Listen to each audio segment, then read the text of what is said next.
الحمد لله رب العالمين والصلاة والسلام على أول الأنبياء وخاتم النبيين وعلى آله الطيبين الطاهرين المطهرين وأصحابه الراشدين الهادين المهتدين.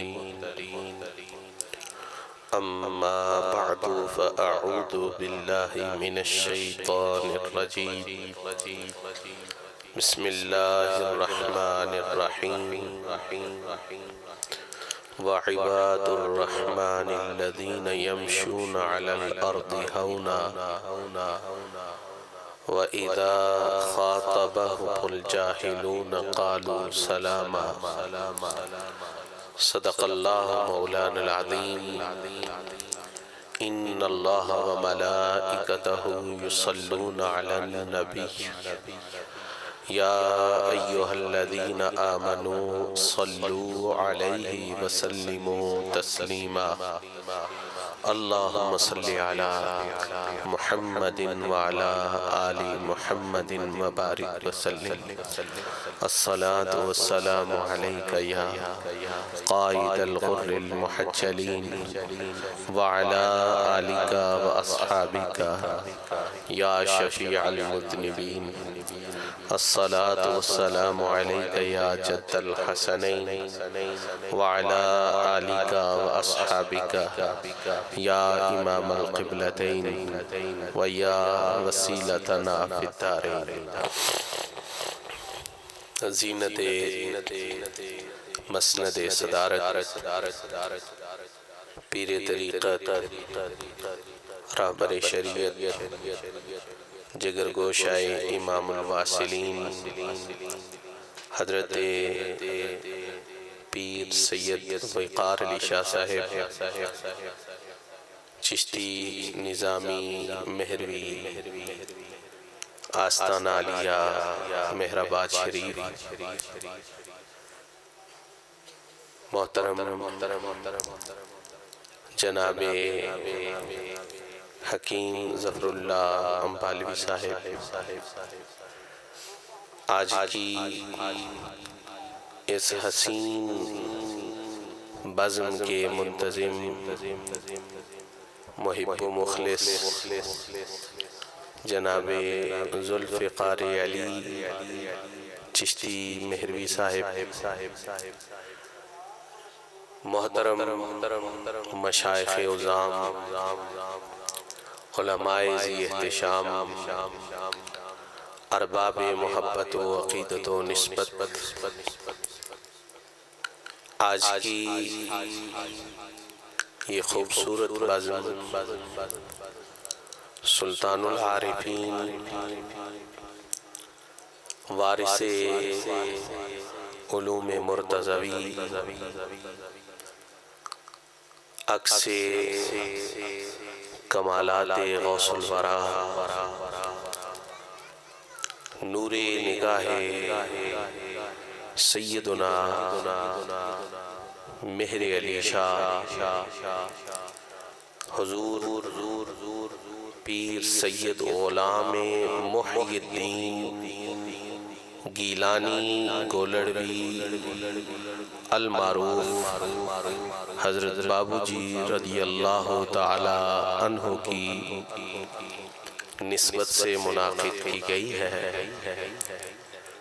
اور اس کے ساتھ ساتھ آپ کے دامن گرفتہ مرید صادق پیکر مہر و محبت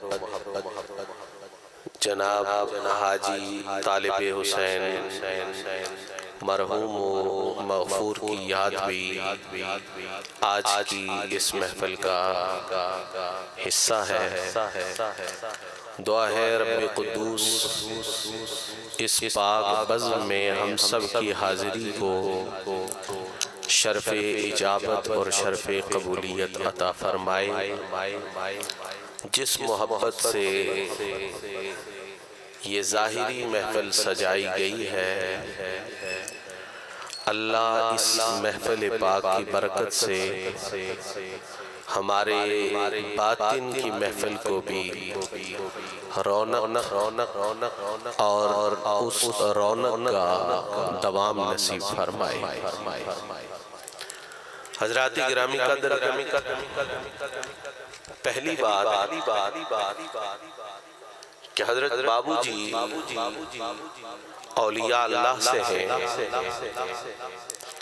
اولیاء اللہ کے ذکر کی محفل سجانا، اولیاء اللہ کے ذکر کو محفل کی زینت بنانا، محافل میں مجالس میں اولیاء اللہ کا ذکر خیر کرنا، یہ کہاں سے ثابت ہے؟ اس کی دلیل کیا ہے؟ تو میں نے قرآن مجید فرقان حمید کے جو الفاظ آپ کے سامنے تلاوت کیے ہیں ان میں رب تعالیٰ نے وَعِبَادُ الرحمن ارشاد فرمایا، یہ قرآن ہے، رحمان کے بندے، رحمان کے، اور یہ بات لکھی ہے قرآن مجید فرقان حمید میں، گویا کہ اللہ کے قرآن میں موجود یہ الفاظ بتا رہے ہیں کہ اللہ کے بندوں کا ذکر خیر کرنا، ان کی یاد میں محفل سجانا اور ان کے حسین تذکروں سے اپنی محفلوں کو آباد کرنا، یہ کوئی کسی قسم کی بدعت نہیں بلکہ سنت الہی ہے۔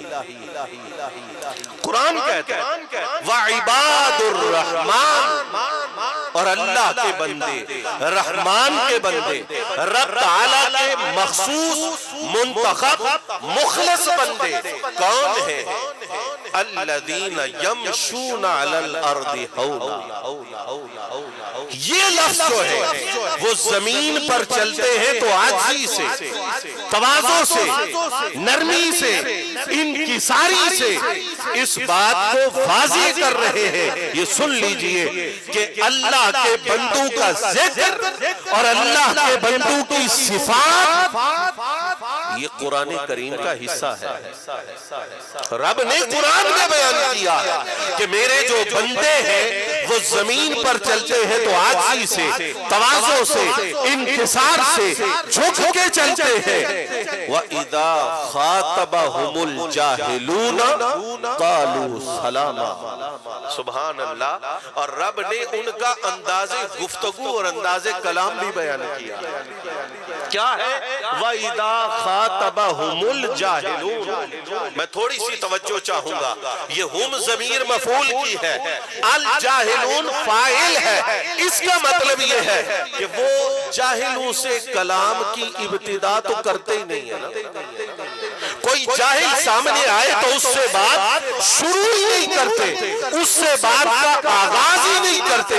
لیکن اذا خاطبہم الجاہلون، اگر کوئی جاہل خود بخود ان سے بات شروع کر دے، ان سے گفتگو کا آغاز کر دے تو قالوا سلاما، وہ ایسی بات کرتے ہیں جو ان کے ایمان کو بھی سلامت رکھے، جو ان کے عمل کو بھی محفوظ رکھے۔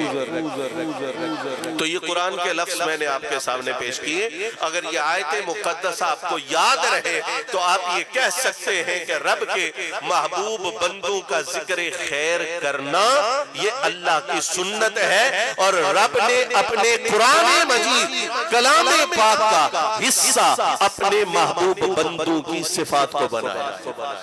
حضرات غور سے اس بات کو سمجھیے گا، چونکہ ذکر ہے حضور بابو جی رضی اللہ تعالیٰ عنہ کا، اور بابو جی کون ہے؟ بابو جی کی شخصیت کیا ہے؟ بابو جی کی ہستی کیسی ہے؟ میں ایک جملہ آپ کی خدمت میں پیش کروں گا۔ معروف ادیب شورش کاشمیری نے حضور بابو جی کی شان میں یہ جملہ کہا تھا۔ اس نے کہا کہ بابو جی کے متعلق ہم لکھیں کہ بابو جی عالم تھے، ہم لکھیں کہ بابو جی محدث تھے، ہم لکھیں کہ بابو جی مفسر تھے، ہم لکھیں کہ بابو جی بندہ پرور تھے، ہم لکھیں دیکھے کہ بابوجی متواضع اور منکسر المزاج تھے، فرمایا ہزاروں لفظ اکٹھے کر لے، بابوجی کو وہی سمجھ سکتا ہے جس نے اپنی آنکھوں سے بابوجی کا دیدار کیا ہے یا بابوجی کی مجلس میں بیٹھنے کی سعادت اللہ نے اسے نصیب کی۔ فرمایا لفظ بابوجی کو نہیں سمجھا سکتے، کتابیں بابوجی کو نہیں سمجھا سکتی، تحریریں بابوجی کو نہیں سمجھا سکتی، بس بابوجی کو وہی سمجھ سکتا ہے جس نے اپنی آنکھوں سے مصطفیٰ کریم کے اسوہ کامل کی پیروی کرنے والی اس شخصیت کا دیدار کیا ہے اور ان کی صحبت میں اپنی زندگی کی کچھ لمحات گزارنا اسے نصیب ہوئے۔ حضرات دیکھیے، اگر لفظ کافی ہوتے، اگر لوگوں کو سمجھانے کے لیے تقریر کافی ہوتی، بیان کافی ہوتا، تحریر کافی ہوتی، تو رب تعالیٰ 1,24,000 انبیاء مرسلین کو مبعوث نہ کرتا۔ گویا کہ بعثت انبیاء کے اندر یہ راز ہے۔ آسان لفظوں میں آپ کے پاس خدمت میں پیش کر رہا ہوں۔ اکبر نے کہا تھا لفظ تو بس لفظ ہی سکھاتے ہیں، لفظ تو لفظ ہی سکھاتے ہیں، آدمی بناتے ہیں۔ بابوجی وہ ہستی تھے، کرامتیں بہت ہیں، کمالات بہت ہیں، علم عمل کی داستان بہت لمبی ہے، لیکن یاد رکھے بابوجی وہ ہستی تھے۔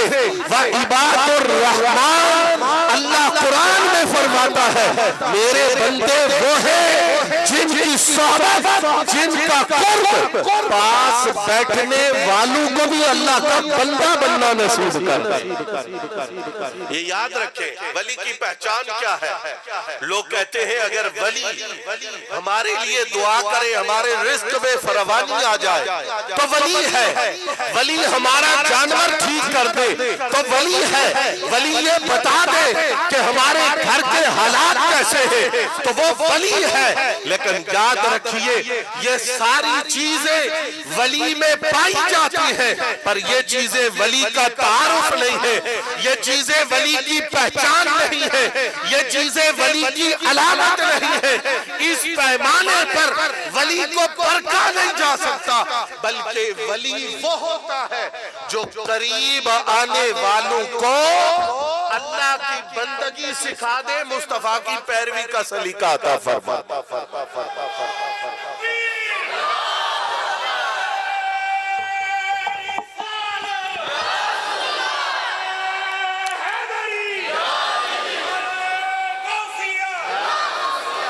حضرت بابوجی رضی اللہ تعالیٰ عنہ کی شخصیت میں یہ پہلو بہت نمایاں ہے کہ بظاہر خاموشی ہے، کوئی آپ کی تحریر نہیں، زیادہ تقریر موجود نہیں ہے، پر پھر بھی آخر کون سی چیز ہے کہ بابوجی کے پاس جانے والے ایک نہیں، دو نہیں، ہزاروں نہیں، لاکھوں لوگ ایسے ہیں جو بابوجی کو دیکھتے تھے تو دل کی دنیا میں اضطراب آ جاتا تھا، دل کی دنیا کیفیات سے منور و معطر ہو جاتی تھی۔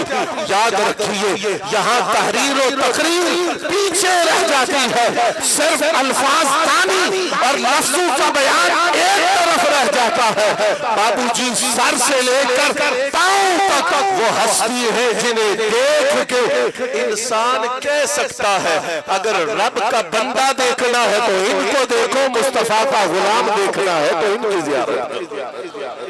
تو یعنی عملی طور پر حضرت بابوجی رضی اللہ تعالیٰ عنہ کی شخصیت وہ حضور نبی کریم صلی اللہ تعالیٰ علیہ وآلہ وسلم کے اسوہ مبارکہ کی ایک ایسی حسین تصویر تھی کہ جن کو دیکھنے والے، جن کی صحبت میں بیٹھنے والے حقیقت میں عباد خدا بن جایا کرتے، عباد الرحمن بن جاتے تھے۔ حضرت قبلہ عالم رضی اللہ تعالیٰ عنہ نے تربیت کس بنیاد پہ فرمائی؟ خاص بات کہنے لگا، نام رکھا غلام محی الدین۔ اب یہ جو شروع میں غلام کا لفظ آیا نا، یہ پہلے دن سے عاجزی سکھا رہا کہ کہ بھائی تم نے سردار بن کے نہیں رہنا، امام بن کے نہیں رہنا، پیر بن کے نہیں رہنا، غلام بن کے رہنا۔ اور اس کی وضاحت میں کرتا ہوں کہ حضرت بابو جی رضی اللہ تعالیٰ عنہ ایک دن حضرت اعلیٰ کے قدموں پہ قدم رکھ کے چل رہے ہیں، قدموں کے نشانات، حضرت نے پیچھے دیکھا، میرے قدموں پہ قدم رکھ کے چل رہا ہے۔ فرمایا اگر میرے قدموں پہ قدم رکھنا ہے تو بیٹا 3 کام کرنے ہوں گے، 3 کام کرنے ہوں گے۔ پہلا کام فرمایا ہمہ وقت باوضو رہنا ہوگا۔ باوضو رہنا بذات خود ایک عبادت ہے۔ ایک تو ہے نا کہ وضو کر کے آپ تسبیح پڑھیں، درود پاک پڑھیں، قرآن مجید پڑھیں، یہ اضافی عبادت ہے۔ باوضو رہنا بذات خود ایک عبادت ہے۔ اور پھر اس پہ عمل دیکھیے کہ حضرت بابو جی رضی اللہ تعالیٰ عنہ کے وصال کے ایام قریب تھے، تو جب یہ کہا گیا کہ اب پانی کو آپ ٹچ نہیں کر سکتے تو آنکھوں سے آنسو بہ نکلے، اور فرمایا کہ آج تک حضرت کی اس وصیت پہ پیرا دیا۔ اس کو کہتے ہیں بابو جی۔ دوسرا ارشاد فرمایا کہ عاجزی اور انکساری، احد من الناس، لوگوں میں سے ایک عام بندہ بن کے رہنا ہے، یہ حضرت نے دوسری وصیت فرمائی۔ اور اس پہ عمل دیکھیے، شروع سے غلام محی الدین ہے، اور پھر پوری زندگی، پوری حیات طیبہ عجز و انکسار کا وہ منظر دکھاتی ہے۔ میں صرف اشارہ کر رہا ہوں کہ حضرت بابو جی رضی اللہ تعالیٰ عنہ کے مکتوبات میں یہ چیز موجود ہے۔ 2 جملے فرمایا، پہلی بات تو یہ ہے میں کیا ہوں اور میری حیثیت کیا ہے۔ یہ حضرت بابو جی فرماتے ہیں، فرمایا اگر میرے پاس کوئی سرمایہ ہے وہ صرف حضور غوث پاک کی نسبت کا سرمایہ ہے، کیونکہ بابا نے غلام محی الدین بنایا، پیدا ہوتے ہی غوث پاک کا غلام بنایا ہے۔ اور دوسرا لفظ حضور بابو جی کے اس مکتوب میں یہ ہے، اور فرمایا دوسرا مجھے خاندان نبوت کی لجپالی پہ بھروسہ ہے۔ یہ لجپال ہے، یہ غریب نواز ہے، یہ بندہ پرور ہے، یہ کبھی چھوڑیں گے نہیں۔ فرمایا اور اس کے علاوہ میرے پاس کیا ہے، میرے دامن میں کچھ نہیں ہے۔ یہ عجز و انکسار کا وہ سبق جو حضور قبلہ عالم کی بارگاہ سے حضرت بابو جی نے پڑھا، پوری زندگی اس پہ پہرا دیا۔ اور تیسرا حضور قبلہ عالم نے فرمایا کہ مخلوق خدا کی خدمت کرنی ہے، مخلوق خدا کی خدمت۔ اور حضرت بابو جی فرمایا کرتے تھے، ریاضت بجز خدمت خلق نیز، بتسبیح ہو سجادہ ہو دلق نیز، کہ لوگوں اللہ کی معرفت، اللہ کی محبت، ولایت اس چیز کا نام نہیں کہ ہاتھ میں تسبیح ہو، مصلی ہو، لوٹا ساتھ ہو، گدڑی پہنی ہو۔ فرمایا ریاضت نام ہے مخلوق خدا کی محبت کا، مخلوق خدا کی خدمت کا۔ اور میں پھر نام لے رہا ہوں کہ شورش کئی مہینے جیل میں رہا، اور جب جیل سے باہر نکلا تو بڑے بڑے لوگ تھے جنہوں نے ایک مجلس منعقد کی، اور شورش سے ان کی امید تھی کہ اس مجلس میں اس کی تقریر کروائیں گے اور یہ ہماری تعریف کرے گا کہ ہم نے اس پہ احسان کیا، اس کو جیل سے نکلوایا۔ لیکن شورش جب سٹیج پہ آیا تو اس نے پہلا لفظ یہ کہا، جب تک میں جیل میں رہا ہوں میرے بچے کہاں سے کھانا کھاتے رہے، اس کی خبر یہ جتنے بیٹھے ہیں ان میں سے کسی ایک نے بھی نہیں لی۔ میرے قید و بند کے لمحات اور ایام کے اندر اگر میرے بچوں کا کھانا آتا رہا ہے تو گولڑے شریف سے آتا رہا، حضرت بابو جی کی بارگاہ سے آتا رہا ہے۔ دوستان محترم، حضور بابو جی رضی اللہ تعالی عنہ کے ملفوظات طیبہ اور مکتوبات طیبہ کے اندر ہمیں جو چیز بہت غالب نظر آتی ہے وہ حضور نبی پاک علیہ السلام کی ذات اقدس کے ساتھ عشق و محبت کا تعلق ہے۔ کتابوں میں لکھا ہے کہ جب ایام حج قریب آتے تو محبوب قوال جو حضرت بابو جی رضی اللہ تعالی عنہ کے تربیت یافتہ قوال تھے، اور محبوب قوال وہ عظیم شخص ہے کہ جب حضور بابو جی حضور کے مواجہ شریف کے سامنے کھڑے ہوتے مدینہ شریف تو تو آپ کے کندھوں کے قریب کھڑے ہو کے محبوب قوال کو نبی پاک کی نعت سنانے کا شرف نصیب ہوتا. تو محبوب قوال یہ شعر کثرت سے پڑھتے. احن شوقا الى دیار لقیت فیہا جمال سلمہ کہ میر رسانت ازان واہی نوید وصلت بجانب ماں کہ وہ شہر وہ دیار وہ بستی وہ جگہ وہ زمین جہاں مجھے محبوب کی ملاقات نصیب ہوئی تھی دل کہتا ہے کہ جلدی سے پھر اس زمین میں چلا جاؤں.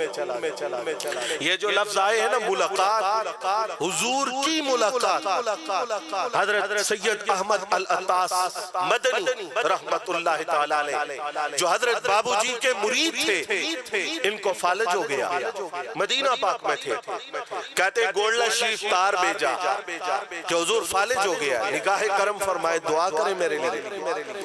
بابو جی صاحب نے ارشاد فرمایا کہ انتظام کرو ہم نے ان کی خبر گیری کے لیے مدینہ شریف حاضر ہونا ہے. 3 دنوں کے بعد تار آیا کہ اللہ نے آپ کی دعا سے مجھے فالج سے صحت یابی کی نعمت عطا فرما دی. اب یہ سننا بات کیا حضرت بابو جی فرماتے ہیں کہ وہ شہر جس میں محبوب کی ملاقات ہے احن شوقا الی دیار لقیت فیہا جمال سلمہ اس شہر کی طرف جانا چاہتا ہوں. اب وہ ملاقات کا نظارہ کیا ہے. حضرت مدنی صاحب فرماتے ہیں کہ مجھے فالج ہوا میں نے حضور بابو جی کو تار بھیج دیا رات کے لمحات ہیں میں نے خواب دیکھا اور خواب میں حضرت بابو جی تشریف لاتے ہیں اور مجھے سہارا دے کر سرکار کے مواجہ شریف کے سامنے لے جاتے حضور کے مواجہ شریف کے سامنے. اور جب میں حضور کے مواجہ شریف کے سامنے پہنچا تو میں دیکھتا ہوں کہ اچانک حضرت قبلہ عالم سیدنا پیر سید مہری علی شاہ صاحب تشریف لاتے اور ہم دونوں سے فرماتے کیسے آنا ہوا. ہم یہ کہتے ہیں کہ فریاد حضور ہی سنتے ہیں لیکن حضور کی اولاد وسیلہ ہے سرکار کے یہ جو بچے ہیں ان کے وسیلے سے عرض کرو تو ضرور باریابی کا شرف نصیب ہوتا ہے. کہتے پیر صاحب نے پوچھا عالم خواب کی بات ہے کیسے آنا ہوا تو ہم نے عرض کیا کہ حضور فالج مرض بیماری شفا کے لیے آئے ہیں. کہا حضور قبلہ عالم نے فرمایا اللہ تعالیٰ شفا عطا فرمائے گا. حضرت مدنی صاحب فرماتے ہیں یہ خواب مکمل ہوا میری آنکھ کھل گئی اور مدنی صاحب کی زبان سے یہ بات بآواز بلند جاری ہوئی مرشد کامل مرشد کامل مرشد کامل مرشد کامل مرشد کامل آئے ہیں. اب گھر والے پریشان ہو گئے رات کا وقت ہے پتہ نہیں حالت نزع میں ہے اور مرشد کی دیدار ہوا ہے تو کہہ رہے ہیں کہ مرشد کامل مرشد کامل. سب جمع ہو گئے سورۃ یاسین پڑھنا شروع کر دی. حضرت مدنی صاحب مسکرائے اور فرمایا پریشانی کی ضرورت نہیں اللہ نے مجھے صحت عطا فرما دی. اسی وقت اٹھے رات کے لمحات تھے اور اب عالم بیداری میں حضور کے مواجہ شریف پہ حاضر ہوئے. کہتے ہیں جب میں عالم بیداری میں حاضر ہوا تو میں نے عالم بیداری میں دیکھا کہ حضور قبلہ عالم سیدنا خواجہ پیر سید مہری علی شاہ صاحب رضی اللہ تعالیٰ عنہ میرے سامنے موجود ہے اور فرما رہے مدنی صاحب صحت ہو گئی ہے اب دوبارہ کیوں آئے بیماری تو دور ہو گئی ہے اب پھر کیوں آئے ہو. تو میں نے عرض کیا حضور پہلے خواب میں حاضری دی تھی اب عالم بیداری میں شکریہ ادا کرنے کے لیے حاضر ہوں. یہ ہے حضرت بابو جی کا حضور سے وصال اور سرکار دو عالم کی ذات سے تعلق کے بیٹھے گولڑا شریف میں ہے اور رابطہ مدینہ طیبہ کی سرزمین کے ساتھ پختہ پکا ہے. فرمایا کہ جب یہ شعر کثرت کے ساتھ حضرت محبوب صاحب پڑھتے تو حضرت بابو جی رضی اللہ تعالیٰ عنہ حج کی تیاری کا آغاز فرما دیتے۔ اب سبحان اللہ، جب گولڈا شریف میں ہوتے تو مدینہ پاک کے ذکر پہ آنکھوں سے آنسو نکلتے، جب مدینہ شریف حاضری ہوتی ہوگی تو پھر نظارے کیا ہوں گے؟ حضور کے شہر میں، حضور کے علاقے میں، سرکار کی بستی میں حضرت بابو جی رضی اللہ تعالیٰ عنہ پہنچتے تو اس عجز و انکسار کے ساتھ اور سرکار دو عالم کی بارگاہ سے اس مہربانی کے ساتھ کہ آپ نے ایک دفعہ اطلاع نہیں کی حضرت مدنی صاحب کو کہ میں مدینہ پاک آ رہا ہوں، سرکار دو عالم نے عالم خواب میں حضرت مدنی صاحب کو فرمایا جاؤ مدنی صاحب استقبال کرو، میرا فرزند میری ملاقات کے لیے آ رہا ہے۔ اس انداز سے مدینہ طیبہ میں حاضری ہوتی۔